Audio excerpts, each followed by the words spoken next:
اللہم صلی علی سیدنا و مولانا محمد۔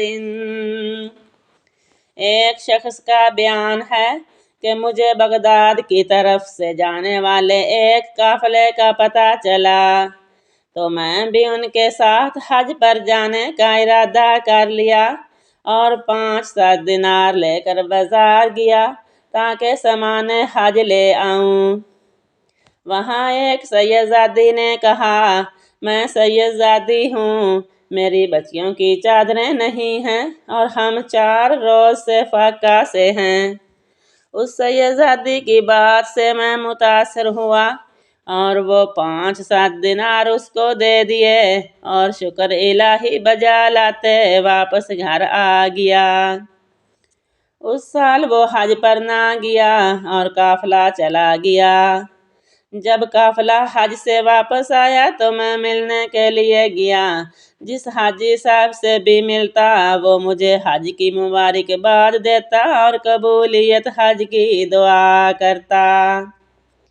میں حیران ہوا کہ میں نے حج تو کیا ہی نہیں، پھر یہ ماجرا کیا ہے؟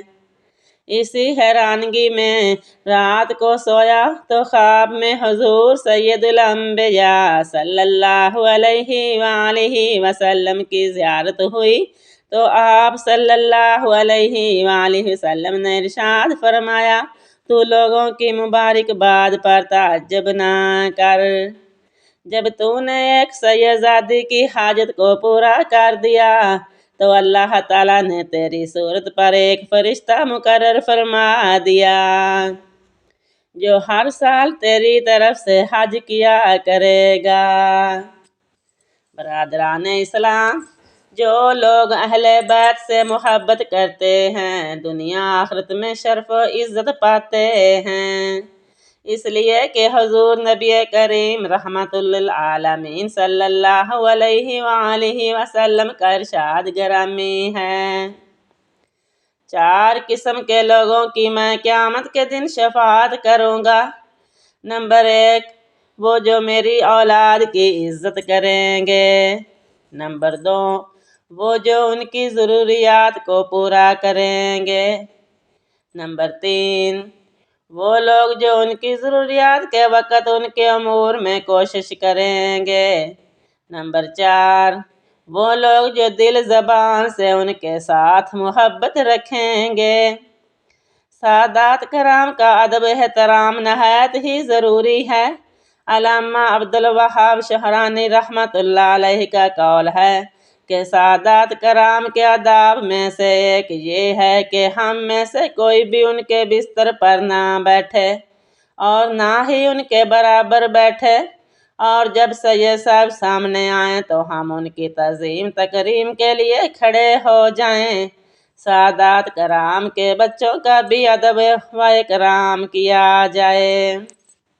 ایک دفعہ کا ذکر ہے کہ حضرت امام شافعی رحمت اللہ علیہ درس دے رہے تھے تو دوران درس آپ کئی بار خلاف معمول اٹھے اور بیٹھے۔ حاضرین نے آپ کے بار بار اٹھنے کی وجہ دریافت کی تو آپ نے فرمایا کہ ایک سید زادہ بچہ دروازے پر کھیل رہا ہے، جس وقت وہ میرے سامنے آتا ہے تو میں ان کی تعظیم کے لیے کھڑا ہو جاتا ہوں، اس لیے کہ میرے لیے یہ عیب نہیں کہ فرزند رسول قریب سے گزرے اور میں ان کی تعظیم کے لیے کھڑا نہ ہوں۔ اللہ تعالی ہمیں اہل بیت کرام سے محبت، عقیدت اور ان کی تعظیم اور ادب کی توفیق عطا فرمائے۔ آمین ثم آمین۔